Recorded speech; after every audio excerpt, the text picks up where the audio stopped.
Welcome back. You're still watching Smart Money on CNBC-TV18. I'm still in conversation with Varun Mayya, the founder and CEO of companies AV and Scenes, and we're here to talk about the mega trend, which is artificial intelligence. You were telling me, Varun, about a demo of another sort of software that you can use as a face swap. Tell us about that. Yeah, so there's a tool that we launched, in fact. It's sort of a fine-tuned model. And we sort of said, well, Midjourney is great, but what if you could be there? And now you have to use these hacky bots to do the same thing on Midjourney, which complicates the process for most people.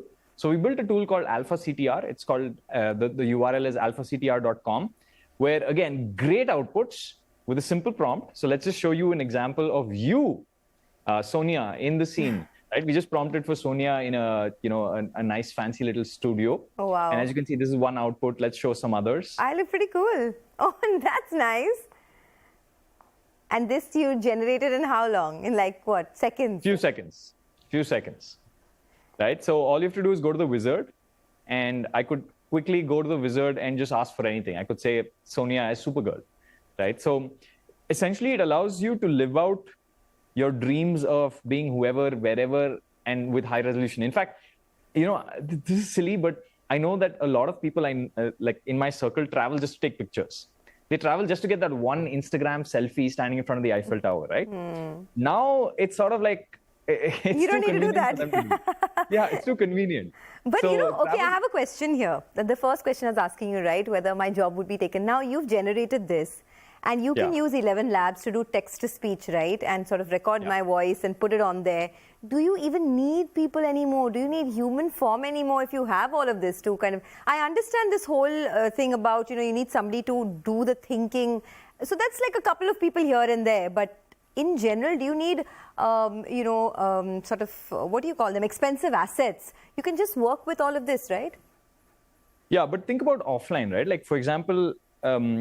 let's say you have to do an interview with, let's say, a celebrity or a politician, right? You can't send an AI to go do that. Because actually, if you really think about it, the best use case of the internet, at least in this era, is to get visibility on something, right? There are very few internet businesses by themselves that make a lot of money, right? It's a fraction of what makes India money. So I feel like if you had to interview someone, you can't send one of these things to interview someone, right? You'd have to embody an AI inside a human-like figure, right? And I know Elon Musk is working on something like this. It's called the Optimus robot, where there's an embodied form, but people can call it out, right? And just be like, that's not human. So I feel like the relationships you build, the networks you've built over the last, few years, the reputation you've built, that is powerful. Like I keep saying this, I keep pointing out to this nuance in the content creator world, for example, right? Content creation will get easier and easier to do. Eventually, like next year, I'm pretty sure I'm not going to create content, right? It's going to be a version of me that's creating content. We've already experimented with a few of those videos. I don't even know if my audience can tell. But my channel and the value of the channel and the trust that channel has built, the audience that channel has built, even if I swap myself out, that trust is going to continue to increase. Also, right? As long as Varun, I mean, you can replace your face, you can replace your voice, you can't replace your brain, right? At the end of the day, that's you. I'll still have to be I hope not. There doesn't come a time when my brain will be replaced. But okay, tell me, since, we're just getting it back to how you can sort of generate an income using this and all of that, what are the kind of timelines we're looking at? I'm going to ask you to do one more demo of 11 Labs because that's very interesting for me. But in a bit, before that, how long do you think it would take until AI and AR shape our lives completely? Yeah, so let's take AI first, right? I think it's already shaping our lives to a certain extent. Mainly because actually a lot of our lives is dependent on Google, Apple, Facebook, all the other platforms. I'm only talking about the digital world for a second, right? And Google's already kind of shifted its entire company to be an AI company. They were already an AI company, but now they're going hard, right? Like if you've seen their last sort of Google event, the theme was AI, generative AI. So I think Google's going hard, and that's going to have impacts on us because all of these tools that we use, even Google search, they've been demoing a new sort of Google search where all of the articles, the SEO junk that's on the internet just gets wiped out, and it's just like there's an above the fold and below the fold. And if you make it above the fold, you become a massive business. If you make it below the fold, nobody cares about you. So I think it's going to affect a lot of our businesses, from a distribution perspective, right? I think it's also going to affect a lot of the content we consume. Because most of us, believe it or not, are just sitting on YouTube Shorts or Instagram Reels and just scrolling. A lot of that is going to be AI generated, right, in a year or 2 years. So a lot of what we consume, a lot of what goes in our head is going to be that. Then it's going to influence, for example, the jobs that we have, right? If I am an employer, and believe it or not, but most employers, at least on the design front or even let's say on the code front, right? They're not, some companies do, but most companies are not shipping, excellent top 1% work, right? They're getting by. And I feel like AI there to an employer, like this is $5 a month. Like I think Alpha CTR is like $5 a month. This one is a human being is like 30,000 a month. It kind of, it's like a cognitively like what do you do, right? But I do feel like eventually every business is going to have one person that uses all of these tools in every department. So in marketing, you'll have one person who's like Swiss Army knife. You'll have that in sales. You'll have that in even when writing code. I think it's not like companies will suddenly collapse into having no people, but the number of people companies hire will surely reduce. But right? what happens to those 30 people who are working below that one person, right? I mean, they've all sort of suddenly become jobless. I take your point. I mean, why would I pay someone 40,000 rupees per month if I could just do it in sort of $5 or $10 per month? I get that entirely.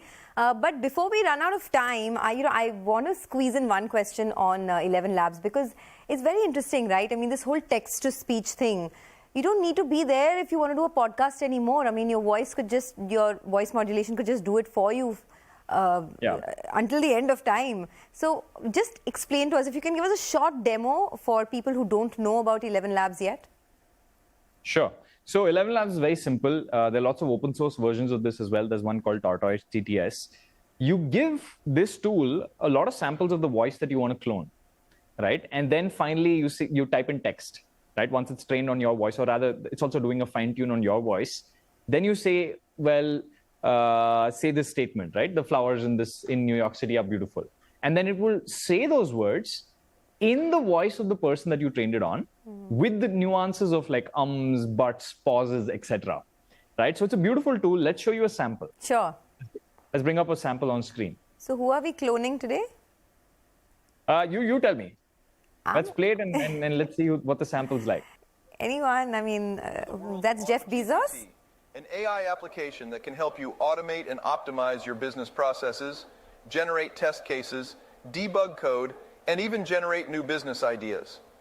In this article, we will explore how you can set up and use AutoGPT to streamline your business operations and maximize your productivity.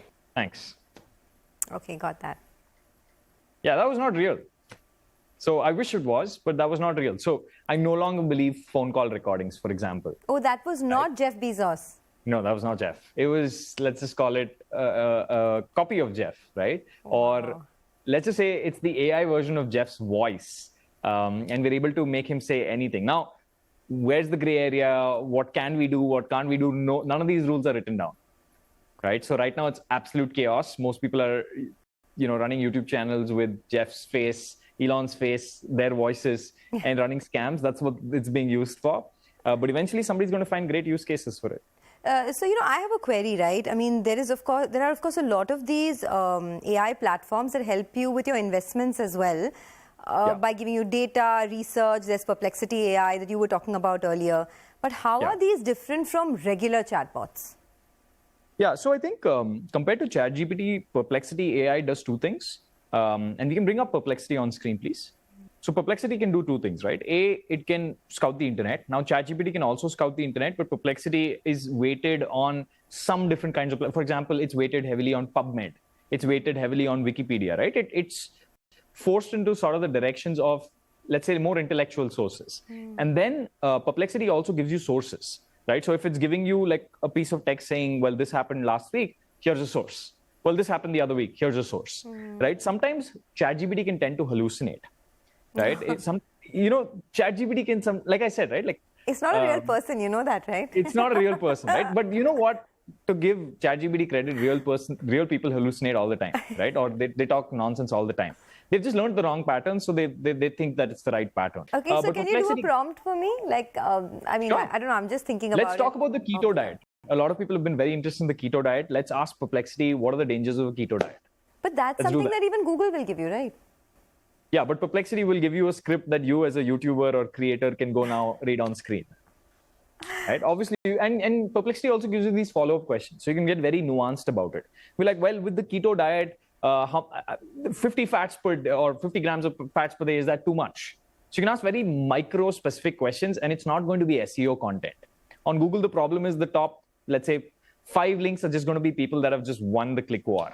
Okay. Whereas Perplexity goes towards better intellectual sources. Oh, wow. There's a complete meal plan also if you're interested in the keto diet and the macronutrient ratio. Okay, I guess, you've sort of convinced all of us about these AI tools and how it's not just a buzzword, but it could be a mega trend and all of us need to jump on the bandwagon.